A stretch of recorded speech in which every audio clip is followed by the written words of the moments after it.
cool. No. I'm just going to pick up on that point and the personal thing that you said about you sort of realised that things weren't right and you had to correct it.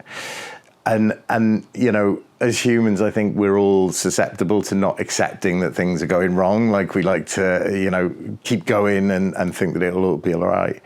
So what would you say to sort of like HR managers or people managers that are looking at their culture and maybe there's a little voice in the back of their mind that's going, we're not performing as well as we should as a culture.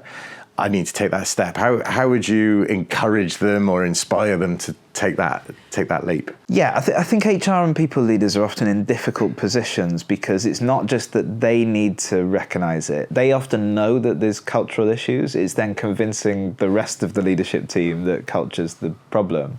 I think, you know, there's a couple of things I would say. There's some exceptions to this, but most problems that you face in a business are at the core of them culture problems.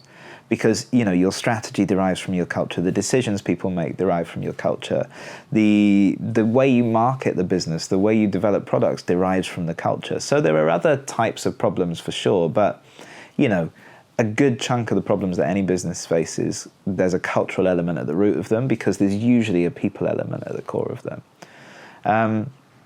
I guess in terms of offering them a little bit of hope or a little bit of a light at the end of the tunnel, there is recognizing cultural issues is the first part of it.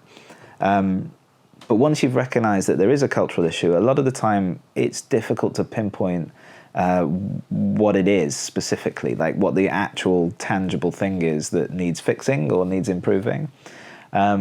But actually, that's what we've been developing over the last few years is this culture operating system that helps companies to see exactly where they are culturally and exactly what they need to do to go where they want to go. So there are tools, there are ways to diagnose specifically what that cultural issue is. And as soon as you can do that, we find that the rest of the leadership team is typically more accepting because it's one thing to go to your board and say, hey, we've got a culture problem. It's another thing to go, listen, there are some cultural issues that we need to fix. They are this, this, and this, and here's what I think we should do about them. A culture problem seems like such a big, painful shift that no leadership team really wants to tackle it, whereas if you can break it down specifically, that becomes more digestible, I think.